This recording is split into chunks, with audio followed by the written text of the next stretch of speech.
Okay, kids, it's time for another episode of the Fueled by Weird podcast, the only podcast where you never take a bull by the horns without asking consent first. I'm Chris Daly, and today I'd like to welcome Steve Prince back to the show. Steve, what's going on, my man? Not much. How are you? It's always good to see you. Nice I'm to be doing good. back. Yeah, it's good to see you as well, man. I'm glad we I, finally got you back. We were just talking yeah, about how you haven't been on since season one, so I'm very, yeah. I very was gonna glad to say get you back.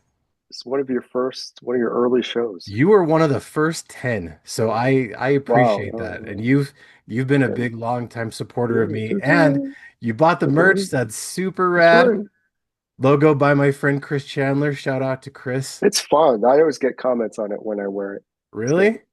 yeah, That's awesome. it's a fun logo. It pops. It stands out. That that makes me happy. Like when I first was kind of entertaining the idea of turning this into a show, I was trying to look for a logo. I'm like, I don't know what to do. And he's like, here, I'll throw one together for you. I was like, that's awesome. And then Yeah, Mike Belcher, shout out to Mike. He's the one that did the other logo, the one that I use everywhere else. So yeah. a Mhm. couple of real nice guys helped me out to get started, and I owe a lot to them. So it's cool. Cool. And you've been following me for a super long time. You've been a super big supporter, even way back before we decided to get fueled by weird and everything was a little bit nerdy during the week. Yeah, So I appreciate that, man. I really do. That's yeah. awesome. Well, it's nice to see we're still standing after all that Absolutely. time. Absolutely.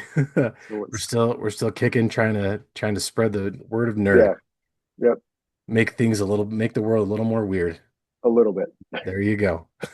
In a good way because it's really In a it's good really way. weird right now, It's but not really in a good weird in a way. really bad way, and the Yeah, world kind yeah, of sucks right now, and the internet yeah, sucks, and we want to try yeah, to make the world a little bit better yeah. by bringing a little bit of the good weird. Right. Absolutely. All right, so I like to kick these things off with an icebreaker question, as you're aware. So today's icebreaker question is, back when you were in school, what was your favorite class?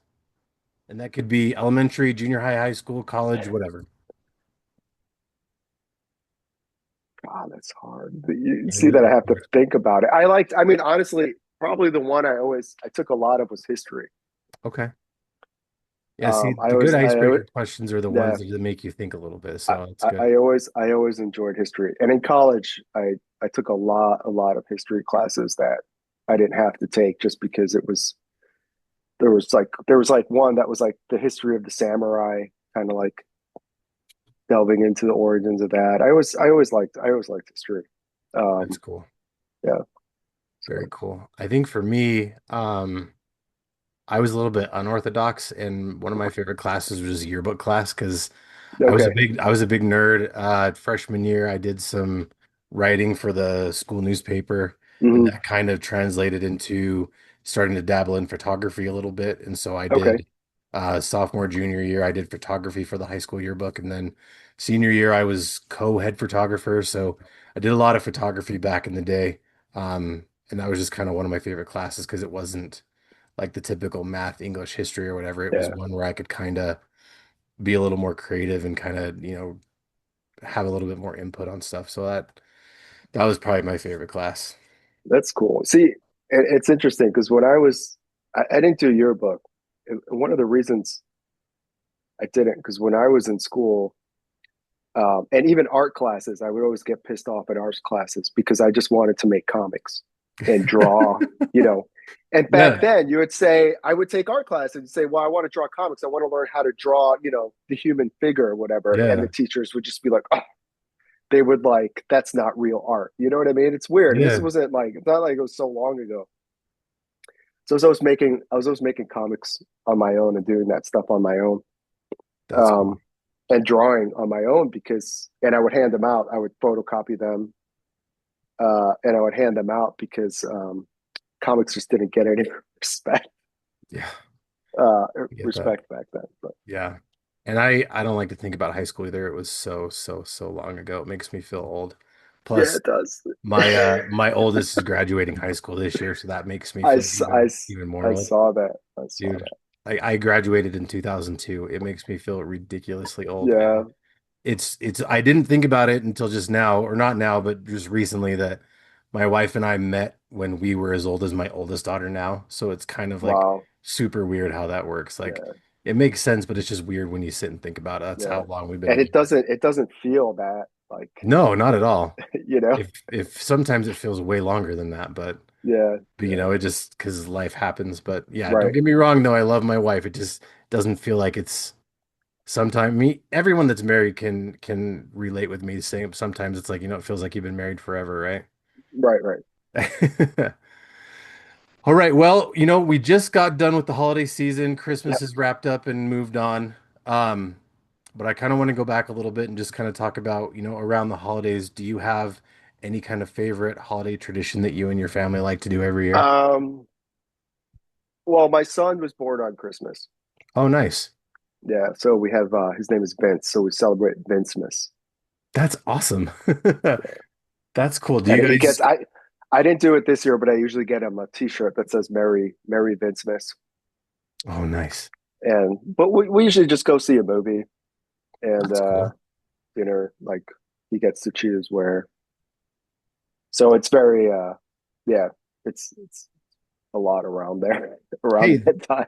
I get that, man. And that's cool you guys separated out a little bit because I know Yeah, yeah, yeah. growing up, I had a friend whose birthday was the day after Christmas, and his family would kind of roll it all together sometimes. And it's like it kind of makes it not as fun when, you don't get it, your own day just because it's kind of on a holiday. So that's cool that you guys Yeah. definitely make the split. Yeah, yeah. Because it's also that time of year where, a lot of us, it's winter break, so a lot of his friends aren't around and Yeah. uh so it's nice for him to have that kind of and my daughter was born on July 3rd. So Oh right wow. before, yeah. So they both kind of have their Yeah. and it kind of fits their personalities because I mean she's 7, but she's gonna be a total party girl. She's Yeah. just loud and I and get getting that. everyone together and all that. And Yeah. so That's cool. yeah. Yeah, I get that, being a kind of expensive time of year because, my wife and I, we celebrate the anniversary when we met, and that's the first part of December.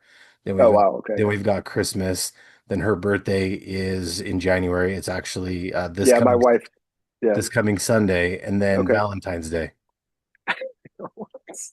I Dude, have the same thing. Yeah, it's hard. it's I feel your pain. dude, is your wife's birthday in January too? Yeah, end of January. Yeah, so you get it. It's a Yeah. real expensive. Yeah, it I is. tell my Because wife you're like like, yeah, yeah, it's one I after the other after the other. right? You're just like, Dude, I just tell my wife like every time this time of year, like she'll just tell me all this stuff she wants to get. So I'll just get a bunch of stuff and I'm like, right. I got to separate like, okay, this is Yeah, Christmas, this yeah, is yeah. birthday. Like I'm all covered in everything. So Right, yeah, and yeah, like Christmas is done. Birthday presents are on the way. And then right. now I've got to, I got to turn around and start thinking about Valentine's Day, which I kind of have an idea about, but Yeah. yeah, and she's like, everyone's like, why do you hate this time of year? I'm like, well, let me tell you why. I Yes. love it. I love celebrating the holidays. I love celebrating Yeah. my wife. It's just expensive, man.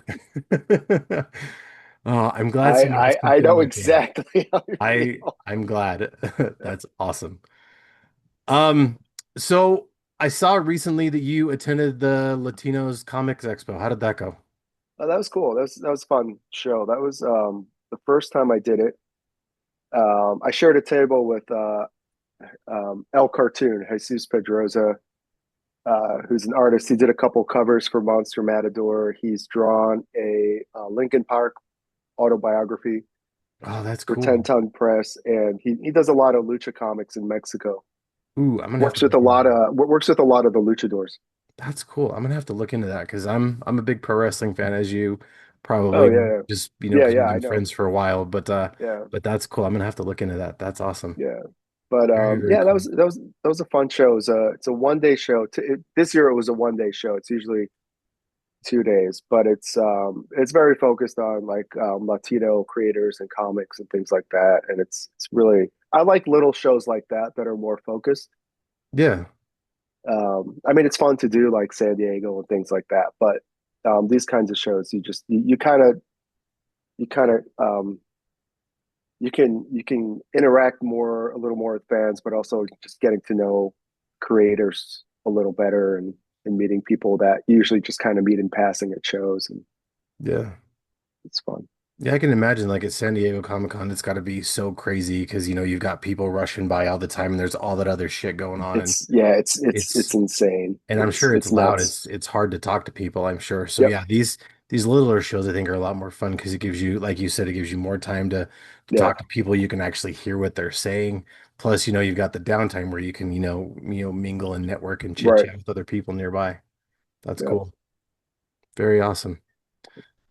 All right, sir. So, I was thinking of topics to talk about before we got started today, and something that I don't know why we didn't talk about last time, but I definitely want to talk about this time is, you're known for Monster Matador, Matador's fighting kaiju, and you're very well known in the kaiju community, because my friend Jacob Leigel, Oh yeah, Jake. My friend Rachel, they know you through their site Hmm. Kaiju United. Yep. So, what I wanted to ask was, what was it that originally got you into kaiju in the first place?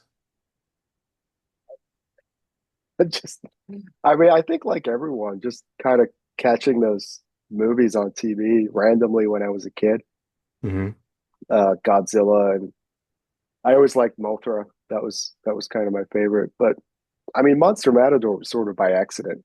I might have told the story the last time, but I was just sketching. I was drawing. I drew Godzilla for some reason. I don't know why, and then I drew a Matador next to it, or I drew a Matador first and then Godzilla next to it, and it just kind of like it just made sense, just one Yeah. of those things. And with kaiju, I was probably, I guess you could say, more of like a passive kaiju fan, but I've definitely gotten like much deeper into it, especially like with the getting into the community and meeting all the fans, and just also writing a kaiju book, really kind of going back and revisiting a lot of those films, and catching up on a lot of the newer ones. But it's such a fun genre because it's essentially like it's sort of existential, right? In that it's like these giant monsters, and there's really nothing you can do about it, right? Like Yeah. and and of course, with the Matador, because he's a Matador, he has to find that way, and that one, when he fights a bull, when you fight a bull, you hit that sweet spot and the bull goes down. But before that, it's everybody else is kind of wearing the bull down to the point where the Matador can do that.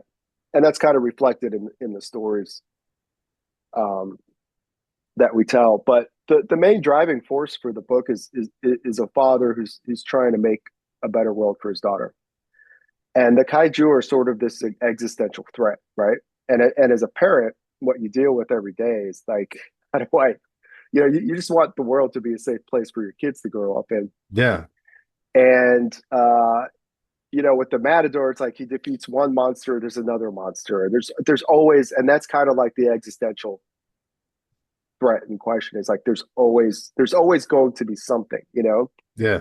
And how do you raise your child in a world like that, especially as they grow older and they start to have their own kind of independence and whatnot, and they start to kind of understand the world as it is. And that's sort of been the progression of the book, and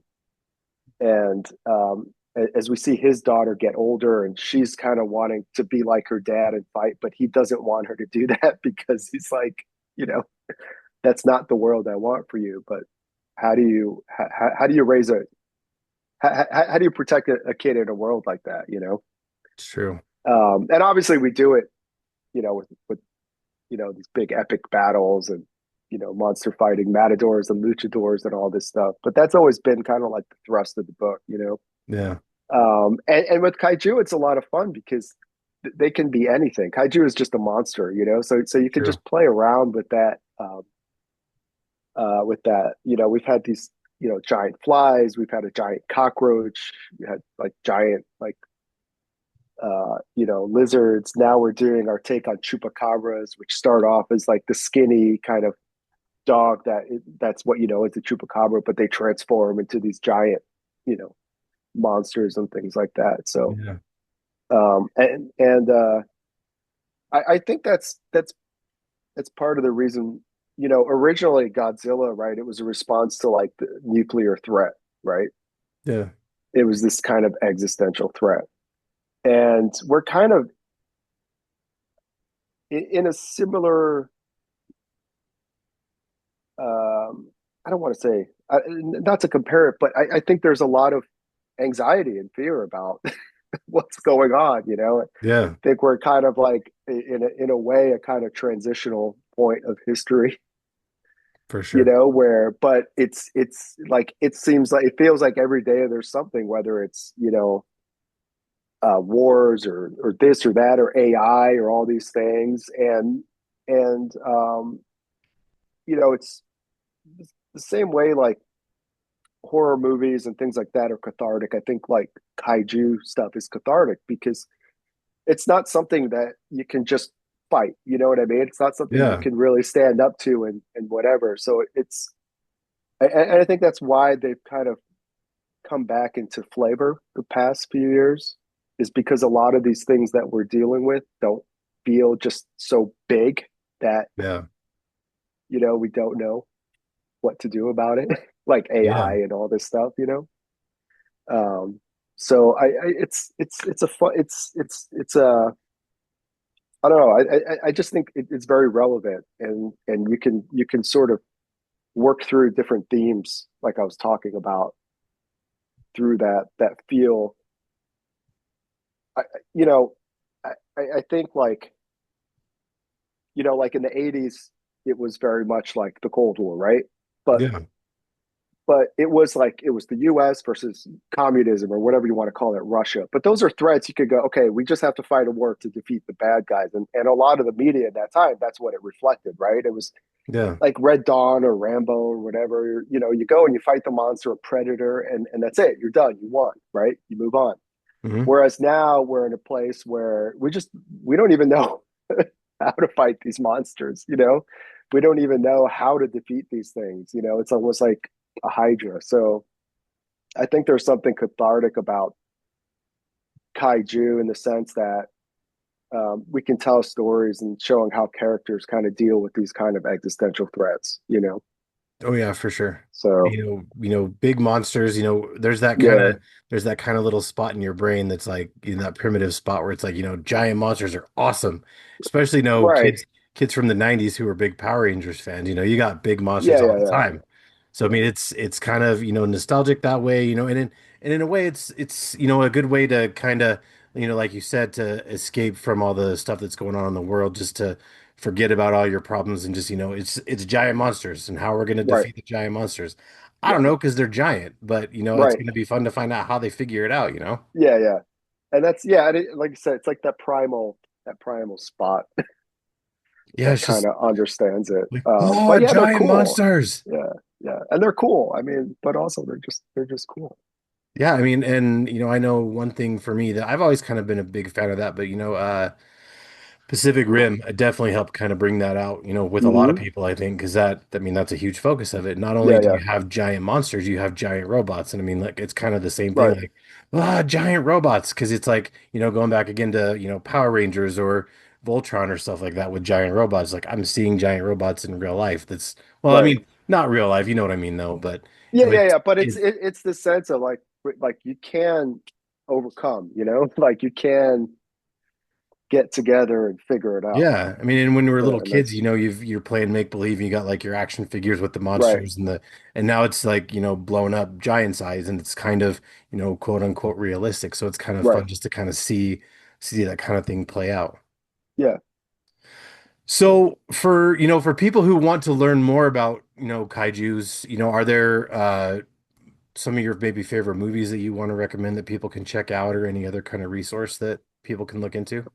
I mean, the Godzilla -1 was awesome. Hmm. I love that movie. Good. Obviously, the original stuff is great. I love the Godzilla versus Mothra. Destroy All Monsters is fun. Yes. Um, that's a good one. I mean, they're all kind of fun in their own way. I bought Criterion put out a Godzilla collection that Oh yeah, has yeah. like the early films, like the Showa era. I think era, I think it's called. But like you mentioned, Kaiju United is a great resource. Mazorsquad.com, those guys, they have a YouTube channel too. Those guys are great. There's a lot out there now. It's really cool. Yeah, it's definitely been growing. You could definitely. For sure. And I definitely want to make sure we shout out Kaiju United. Those guys, Jacob and his team over there are doing great Mhm. work. So if you want to learn so much more about Kaiju than you ever even wanted to Yeah, know, or just if you want to get more into it, look for suggestions and other stuff. They've been doing a lot of Ultraman stuff over there too. So go yeah, check out Ultraman. Kaiju United for Yeah, sure. he's great. Jacob is. I didn't realize how young he was, but he just Yeah, he just and he just started that and like built it, it and it went crazy, man. crazy. Yeah. And he's in Utah, and a Yep. couple years ago, he came to where I live to the Hmm. convention that was here, and we planned to meet up, but I think we kind of just passed each other, so we Oh just kind of wow. miss each other. So we've been keeping in contact via Facebook, and we only live like 4 hours away from each other, but Okay. it's kind of weird that, Yeah. it was kind of a crazy day, and him and Rachel were super busy trying to do panels and stuff, so. Yeah. We will meet one day, but yeah, Yeah. Yeah. Yeah. I didn't realize I'm used to always being the younger one, so it's weird when I find people that are younger than me, and it makes me feel super old. That's how I was, and then I got old, and now I'm like, wait a minute, how's everybody younger than me now? Right? Dude, It's not right. and I'm not even like super old. Yeah, me neither. I Yeah, just yeah, turned 41 this year, and yeah, and my oldest daughter, God bless her, she makes me feel like I'm 100 every single day. right. Yeah, yeah, yeah, But yeah, it's weird just to, like I said, I'm used to being the youngest person, but now I'm yeah, one of the older ones, and it's still weird to wrap my head around. yeah. It's not right. Yeah, it's like where the hell did time go, you know? Yeah, no, Now we're just old men who have lots of yeah, weird health issues. right. Ugh. All right, well, so the last time you were on the show, we were talking about once upon some monsters in Mexico, which the picture behind me reminded me of, or behind you, not behind me, Oh the yeah, picture behind you reminded me of that. yeah, But now today we are here to talk about your new book, Monster Matador, Blood of the Matador, issues one and two. yeah. Now, for those that don't know about Monster Matador and the Blood of the Matador, why don't we take a minute to talk about what it is? All right. So, Monster Matador, Blood of the Matador is the follow-up to Once Upon Some Monsters in Mexico, and it's kind of the culmination of all the stories we've been telling since. And it's the Matador is he was killed by his arch nemesis Nacho Lobo, and I he's cut. Yeah. Go ahead, sorry. Uh, he's come back, and he's leading an army of monster fighting luchadors and I guess Mexicans who are being oppressed by Nacho and his monsters. So Nacho Lobo is they're kind of like a cartel, and they have a method, a whistle, like it's a pitch that controls these monsters, these chupacabras, and they have an army and these chupacabras. And Blood of the Matador is basically this battle between these two forces for control of Mexico. So Dude, and I just gotta say, and this is a big spoiler, but you kind of just yeah, spoiled it anyway. yeah, I know. When you killed the Matador, dude, I was like, what the hell, man? Yeah, yeah, Like yeah, it made perfect sense and it worked so beautifully, but I was like, yeah, what what yeah, the hell are we doing? It yeah. was crazy. I was just blown away, man. Yeah, it's doing it on Kickstarter. It's kind of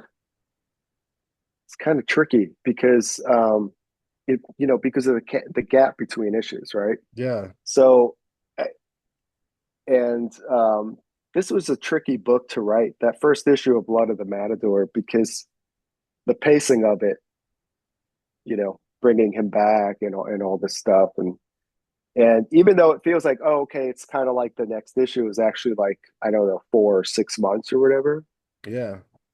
Um, but yeah, it's tricky. It's tricky doing stuff on Kickstarter.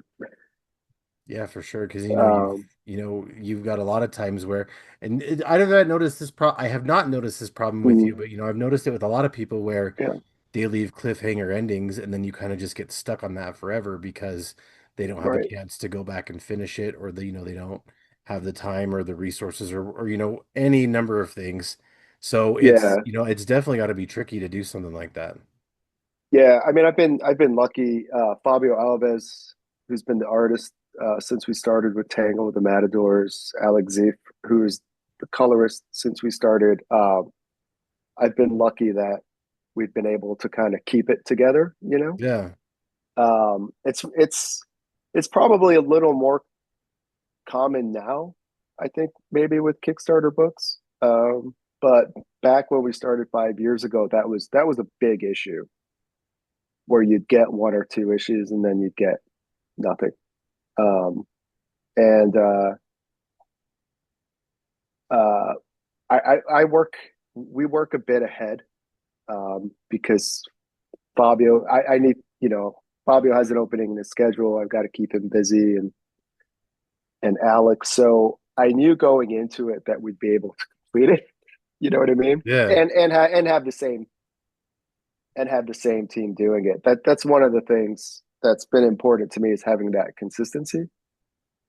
And he's already Fabio's. I think he's like a couple pages away from finishing issue 3, Oh, nice. and then the conclusion is going to be issue 4, and he's going to start that pretty soon too. Nice. Yeah, it So sounds like it'll all be, and it's so we've been able to have a consistent, um, pretty consistent release schedule, and also letting people know that when we do a Kickstarter, hey, by the way, the next one is also done. So like, don't worry about it. And it's tough when you're telling big stories like this because I did after the first couple that we did, which were Tangle the Matadors and Afropocalypse. Um, I kind of wanted to shift to a bigger story, and uh, it gets tricky, because I know, like Charlie Stickney with White Ash. yeah, Him and Connor have been working together for a long time now, and I know Connor is in it for the long haul. But it can be a challenge for any creator because it's not like mainstream comics where it's like, okay, you're doing a book a month, right? We're doing 2 or 3 books a year, and uh, we started Kickstarter's 2020. So for any creative team to be together for 5 years, on a comic is uh, is pretty rare, I think. for sure. Yeah. Um, Obviously, we don't do it. We don't, I mean, in the mainstream, that would be 50 or 60 issues, which we haven't done. Right. But even still, just, but I mean, I'm lucky that Fabio and Alex love the book as much as I do, and love the character as much as I do. And they're really committed to it. So Yeah, for sure. I mean, I never really thought about that. It's only been since 2020, which is right around the time that I myself, even learned about indie comics at all. And so I think yeah, yours was probably one of the first ones I must have gotten into. So that's, it's kind of been a long standing thing. But yeah, it's very, very uncommon to find a team that, is all the same team consistent all the way throughout. So that's really yeah. cool that you're able to do I, that. and that's why, I mean, we launched it. It was June of 2020, this is right like the pandemic, and that's when everyone Yeah. was sort of, you know. But when I originally did Tango of the Matadors, that story was basically like, if this is the only one I do, and that story is like it's 3 issues, 3 big issues, and it's hits the ground running, it's balls to the wall action, um and then we did Afropocalypse, and kind of realizing I think a lot of people go into Kickstarter, because we have these big stories we want to tell or these characters or whatever. And I think Yeah. a lot of people go into it like, okay, I'm going to do the first one, I'm going to do the second one. But once after I launched the first one, I realized, oh shit, this is not like, this is this is not like, okay, 12 issues a year. You know what I mean? Like when you Yeah. start actually putting it into perspective, if I put out 2 books a year, that's 6 years for 12 issues, right? If I put out 3 books a year, that's, 4 years for 12 issues. 4 years is a long time. 4 years, it's not just a long time to keep a creative team together. It's also a long time to keep an audience Yeah. together, and not because you lose people because they don't like the book or the character, but a lot happens in life, right? Over Yeah. 5 years, 6 years, Absolutely. 7 years. Um, so yeah, I mean, so anyway, but we've been lucky to be able to keep it together. Um, so Yeah, it's cool. Like, like I was saying, uh, I think back in 2020, I think the first indie comics I got into were Justin Criselli's Red Knight. oh Uh, yeah, it's a fun one. it is Laurie Yeah, Foster and those guys when they were on Likely Hero Studios. right, right. You, of course, and then I think Danny Quick with Ace Blade. I think those are like Oh, Ace Blade, those are yeah, the first few that I got introduced to. yeah. That was there's a whole bunch of us, I think, that started at that time or wound up on Kickstarter at that time, a little before or after, that are still Yeah. going. Mhm. I think we're all very lucky in a sense that the pandemic kind of gave us an audience and gave us eyes that we otherwise wouldn't have had because there were no comic shops. Yeah, and I mean, You for know, like other people like me, who, were looking for things. Like I know personally for me, I was looking to try to bring some more, to get rid of the negativity in my social media timelines and bring some more, positive and people that were making cool things and, just kind of mhm, inspiration to get me to create stuff. And right? that's how I kind of learned about indie comics and, stuff like that. And I'm sure other people have similar stories. So, Hmm. thanks to that, people are looking for things to do. Like you said, with COVID and the lockdowns and all that stuff, it was hard to go to the comic shop and pick up comics. So, Yeah, in addition to, people start ordering online and then they start finding, all these different right. indie folks that are doing their own stuff that are equally as good, if not better, than the mainstream stuff. Yeah, yeah, yeah, yeah. It's yeah, yeah. There's been some great. I mean, I was originally going to go to a publisher with it. Um, a bunch of my friends were at Action Lab at the time, and I reached out, said, "Hey, can you pass it along?" They're like, "No, no, no, no." And then that whole thing collapsed and Yeah, whatever. So I kind of dodged that bullet. But then sure did. then then the pandemic happened, Yeah, and we've just been doing Kickstarter. So I've approached publishers. I've looked at stuff, but uh, I don't know stuff. it's working so far. So, Yeah, I yeah, guess if you find one that's cool, but if not, it works too. yeah, yeah, yeah. It's tricky because of how far we've gotten with it, Yeah, you know. But it's fine. I'm happy. absolutely. Absolutely. All right, so I need to ask you now, how did you come to the decision to kill off the Matador? Was it a hard decision? Was it kind of one you've had in mind, a long time because you've kind of had the story mapped out in your brain? How did you come to that point? Some stuff just I tend to have these broad stroke ideas for where I'm going, Yeah. and then I'll start writing. And I think it was as I was writing it, that it made the most sense at the end of the day. Um, and also up to that point too, just in terms of his character, I showed him winning all the time, right? He's always winning, and he's Yeah. he's kind of, I mean, he's kind of arrogant, he's kind of this macho dude. He's kind of, But I mean, and he kind of earned that because he's he always did, yeah, he's yeah, always yeah, he's yeah, always winning. Everything always works out for him and yeah. everything So I just falls knew, into place. yeah, and I kind of had to take him down a notch. I kind of had to, Yeah. especially now that his daughter was in the picture. It um, I needed to kind of um, bring him down a notch. But a lot of it too, it just made the most sense in terms of the story that we were telling, or that that Fabio and Alex and I were telling. Um, and again, the pacing of it, and it being Kickstarter and stuff like that. Um, I don't know. It's weird how these stuff sort of ends, but originally, the original thing, as you know, was that um, his daughter was going to be captured, and I don't know. He was just, and they were going to get away, and then he would have to go and rescue her, and blah blah blah. And it just Yeah. felt, it didn't feel like enough. Yeah.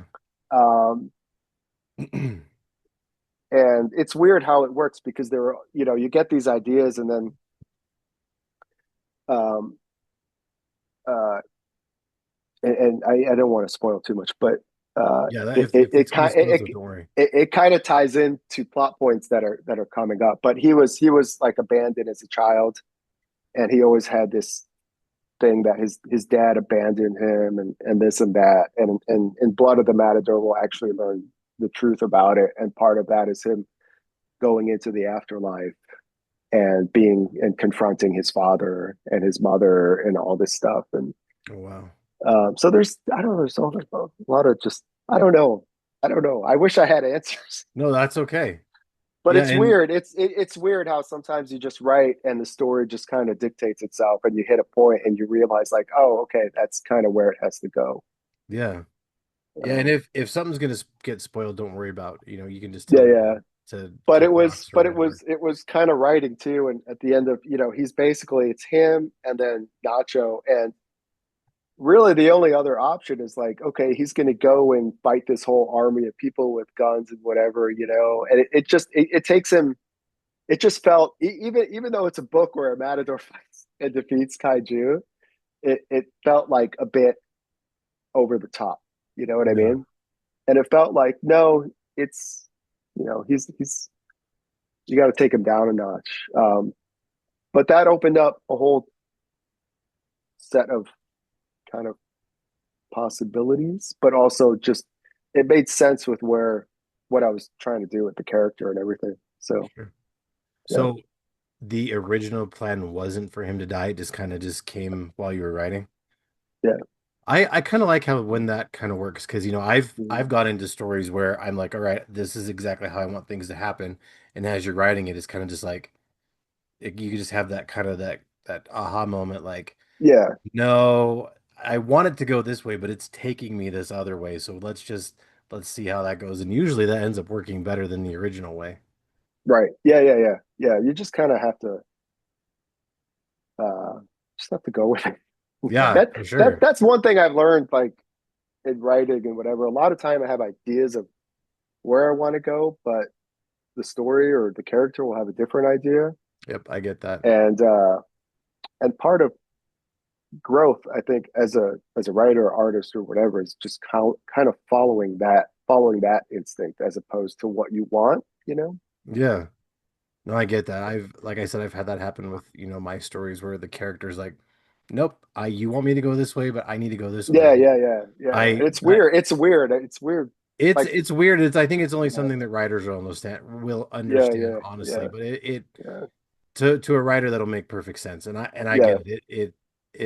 It really worked. So that's yeah, cool that it worked out that way. yeah. Cool, man. Okay, so why don't we talk about the Kickstarter a little bit and talk about what you've got available? All right. We are doing well, we've got a cool Scarface, based on the Scarface movie poster variant cover. Ah, nice.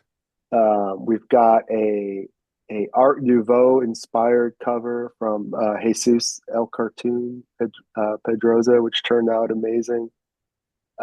He was very kind. He kind of did it at the last minute because we're supposed to have a painted cover by someone else that'll move to a different issue, but they couldn't get it done in time. We're doing a lenticular cover, and on the Kickstarter, there's a little video that shows what it is. Alex colored the main cover two different ways. Sometimes she gets really and we'll kind of experiment on stuff. Nice. And I didn't really want to waste one of the covers, so I thought it'd be cool. And I looked into it. I found a place that did lenticulars. Awesome. So that'll be a thing. And then there's a few. Every campaign we've had some original art pieces, just like drawings from Fabio, Yeah. and we've got three pieces this time around. It's Supergirl, Wonder Woman, no, Supergirl, Doctor Doom, and I think Invincible. I think, or did Oh, we do nice. that last time? I don't remember. But shipping to and from Brazil has become a major pain. And so I don't know the next time we're going to have actual original art from Fabio. The last two packages I sent him, one of them is just stuck in customs right now, and I hope I get it back. And then last time he sent me something, those drawings, it took about 5 months to get to me. Jesus Christ. Yeah, it's pretty. So it's yeah. So I don't know. I don't know the next time we're gonna be able to get something from him. And he draws the book all digital. Um, yeah. So that's bad. And there's catch up tiers and things like that, and then we'll do stretch goals and usually do a sticker or pin or something like that for them. Nice. Yeah, I love when, I've mentioned this tons of times before, but I love when Kickstarter creators offer catch-up tiers because, sometimes you didn't get to get in on the last one for whatever reason, or, Yeah. you're a new person that didn't get to get Mhm. on, other ones. So it's nice when people do that. Yeah, it's yeah. And we try to break it up too in the add-ons. Like you can just get Once Upon Some Monsters and the new books, or you could get the whole thing. But each because we've been doing like mini series for each time, I've really tried to design each one so that you can read it without having to read anything else. Which is cool. Um, yeah, and ultimately, it's a monster. I mean, the basic core thing. It's a matador that fights kaiju. So if that Yeah. appeals to you, Absolutely. that's all you need to know. I tell you what though, when it's time for Blood of the Matador graphic novel, Yeah, trade paperback, dude, I'm so stoked. yeah. I need to do it for Once Upon Some Monsters. I need to figure that out. It's part of it has been that like I said, we work in it. I've been sitting on issues Yeah, because Fabio's, and I need to get the issues out um because I need to pay I need to pay some of it. I mean, need to pay it off a little bit. yeah, So we'll probably do that collection after Blood of the Matador, after Blood of the Matador, and then Blood of the Matador collection like after that. Um, we'll figure something out. I've been hesitant uh, to launch too many campaigns and too close together. I like to keep a little space if you're doing a trade and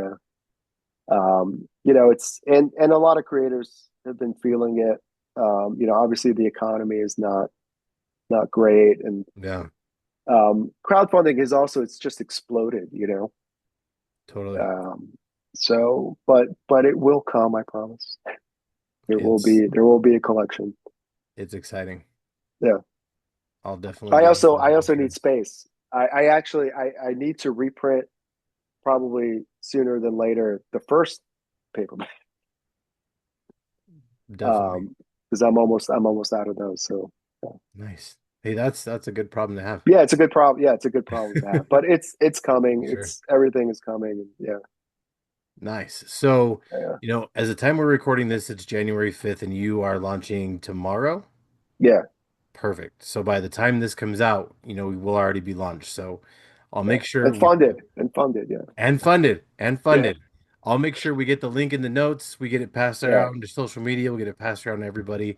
Everyone, if you're a fan of big monsters, if you're a fan of matadors, if you're a fan yeah. of big monsters fighting other people, definitely check out Monster Matador. It's a great book. Like I've said before, I've been on the ride with Steve pretty much the entire time. Yeah, you've been there And for. Yeah, yeah, and you will definitely not be disappointed. So definitely check this out. Tell your friends, tell your coworkers, tell your cousins, tell the people you don't even like just make sure you get the word out to everybody and let them know that Monster Matador is here. Yeah. He's back from the dead and he's looking for some vengeance. Oh, I like that. I'm going to use that. Hey, it's yours, man. I'll let you have it. All right, thanks. Awesome. Okay, so after this Kickstarter wraps up, we kind of talked a little bit about what you have going on after that. Do you have stuff that you can talk about that you want to say what's coming Yeah, after that? yeah, yeah. We don't have I don't have a pre-launch page yet, but in March I'm doing a book that is not connected to Monster Matador. It is a brand new book. It'll be kind of one shots, and it follows a character whose name is Mercy. Her name is Mercy Hansen, and the first one is called Mercy in Prison, and it's a love letter to '70s exploitation women in prison movies. Okay. And it's about a girl from Wisconsin who gets screwed over by a guy and ends up in a Filipino prison, and she's looking for a way out and to get revenge on him. And the twist is that a an Aswang, which is like a Filipino vampire, Yeah. is also at the prison seeking revenge Oh, damn. Okay. on people in the Okay. prison. So it gets crazy, it gets wild, it gets bloody. It's a lot of fun, and we're gonna tell each story is gonna be it's gonna be one shots. Each one will kind of like follow her as she tracks this guy down, and each one will be kind of like a love letter to a different type of like Hell yeah, dude. exploitation That's movie. rad. And yeah, and the artist on that is Mick Byers, Okay. who's doing Blazing Blade of Frankenstein with Clay Adams. He does a Deja Thoris book that was just on Kickstarter. He's been doing that. So that'll launch in March, and then Monster Matador #3 will be in July, Right and on. then I'll take a little break. I don't. I'm always scared to launch in the fall and the winter. It's Like scary, man. that, it's I get it's it. brutal. Every time I've done it, it's just been Yeah. brutal. Um, and then there's some other stuff, but nothing. I've got scripts. I'm just trying to figure out what to do with it. So we'll see. Right on. Yeah. All right, man. So before I let you go, I want to see if you can take a minute to maybe share a bit of advice with those out there in the listening audience about, just a bit of advice about running a Kickstarter. Don't do it. I I listen. Okay. It's ever evolving, and like the advice I gave, if you would ask me whatever last time I was on, whatever it was 4 years ago, it's probably different now. Uh, audiences are a lot more unforgiving today than they were 5 years ago. Sure. If you're going to do a Kickstarter, if it's your first time out, there's a few things you should do. Number one is get a mailing list together, and I know that's easier said than done.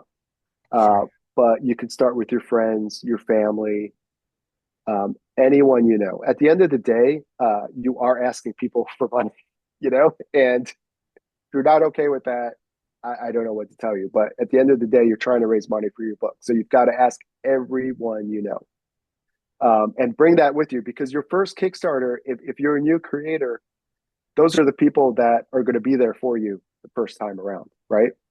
Yeah, And the joke and the kind of truth is they're not going to show up for the second one. But you got to put your best leg forward. And comics are expensive. It's expensive to put together a book. Okay, so I would really encourage anyone who is doing Kickstarter to either have the entire book done. It's a first issue prior to launch, or at least enough of it where you can give a nice preview of it and you know that it will be done soon after, right? Because you want people to know that they can rely on you to get the book. for sure. And the competition right now is so fierce, right? That Definitely. if like I said, it's just there's so much out there that you're not going to get another shot on number two if you mess up Yeah. your fulfillment on number one. And number three is get your ducks in a row. Meaning, reach out to printers prior, really break down, really figure out how much you need to raise to be successful. How much, and also like if you're a backer on a Kickstarter, one also you should back other Kickstarter books. Kickstarter backers, especially like super backers, people who that's where they get their stuff from. If you're launching a book and they see you haven't backed any Kickstarters or you've only backed one Kickstarter, they're not going to back you. They don't. Nope. They don't want anything. You can have the greatest book in the world. They don't care. You um, because it really is a community. And I have people that have backed me that like Chris or whatever that I've become friends with over the years that are I consider friends that are friends. And I have backers who have gone on to become creators who have launched their own books and they reach out to me and ask me and I'll give them advice. So what I would say is that like don't be afraid to reach out. If there's a book that you've backed or don't be afraid to reach out to the creators. Uh, so many, at least in this community, are happy to help and happy to give advice. It's really I don't. A lot of us we don't view it as a competition. It's not sports, right? Just because someone backs your book doesn't mean they're not going to back my book. Yeah. And even if they back your book and not mine, that's fine because they might not have taste, right? They might not realize that Matadors versus Kaiju is the greatest thing in the world, Right? and their life will always be empty. Um, Exactly. no, but seriously, it is. It's like I never look at it. And any creator, you should never look at it as like, oh, I don't want to help that person because that might take away from mine because that's just not how it works. Right.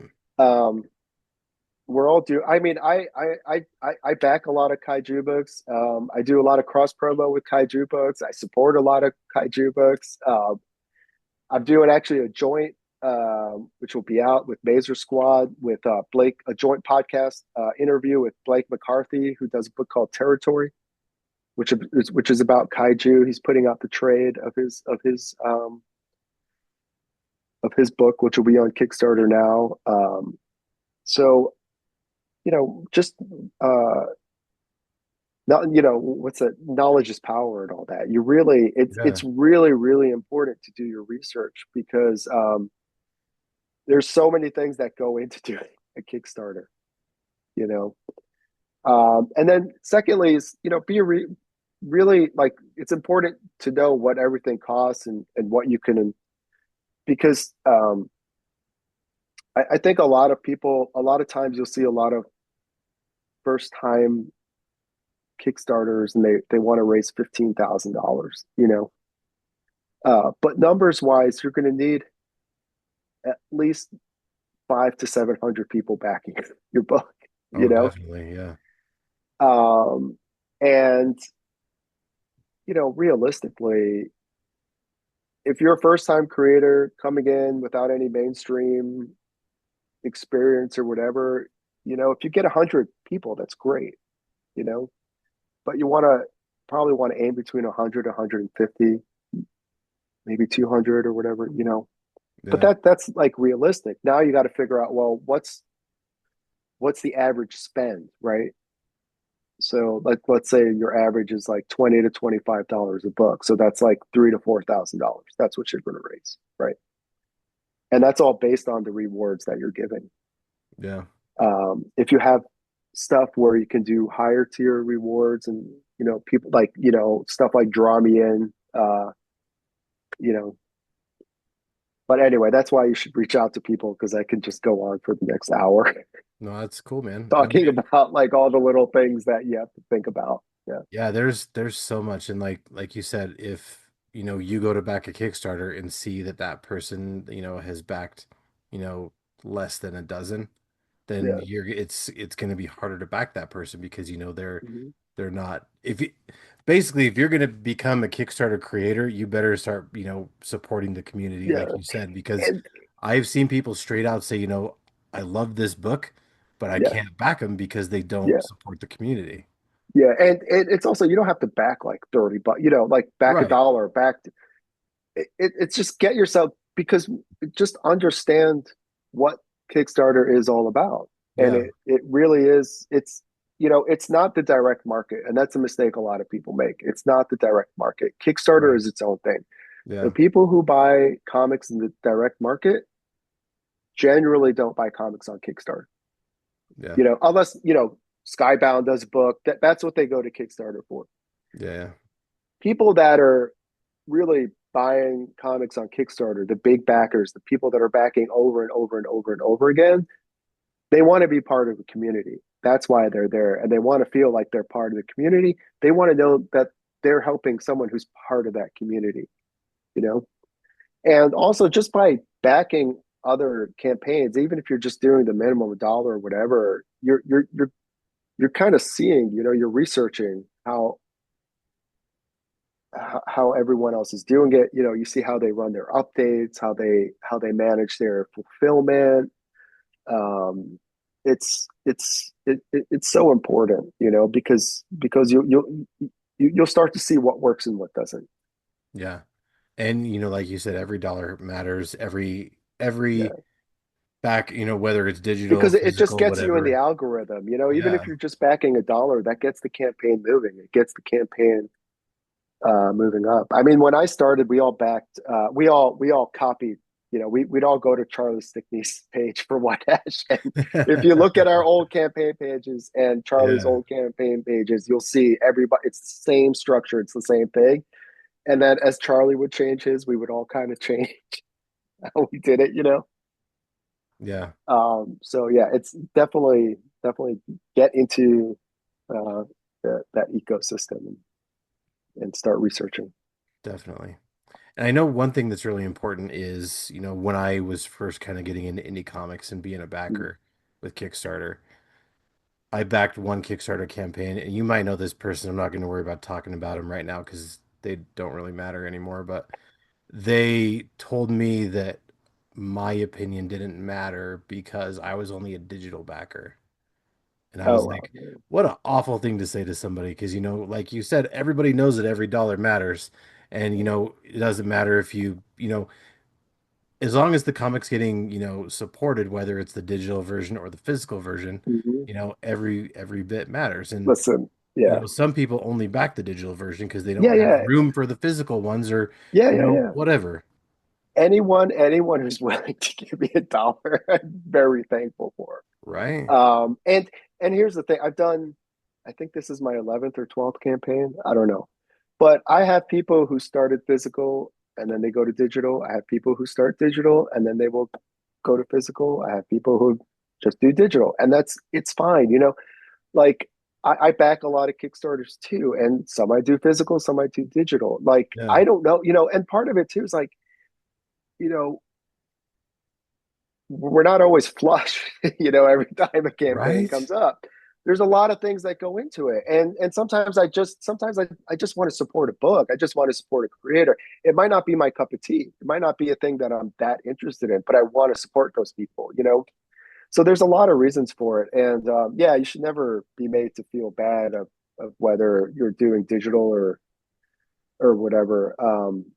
And I'm like I said, I'm just happy anyone is willing to give anything to my book. I mean, and if the fact that you're doing digital, as long as you're reading it, it's great. That's what I'm doing it for, right? It's not about how much money you're giving me. It's just Yeah.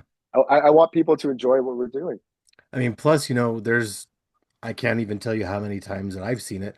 I know you've seen it as well, where a bunch of stuff comes out on Kickstarter at the exact same time. You're like, I really want to get, Yeah, yeah, all yeah, of this, but financially, this would break me. So I have to find a way to, yeah, support as much as I can. And sometimes that's just digital. So yeah, when yeah, he yeah, told me that, I'm like, that's the shittiest thing I've ever heard someone say, yeah, yeah, especially yeah, because, I've never heard another creator say that about anything ever.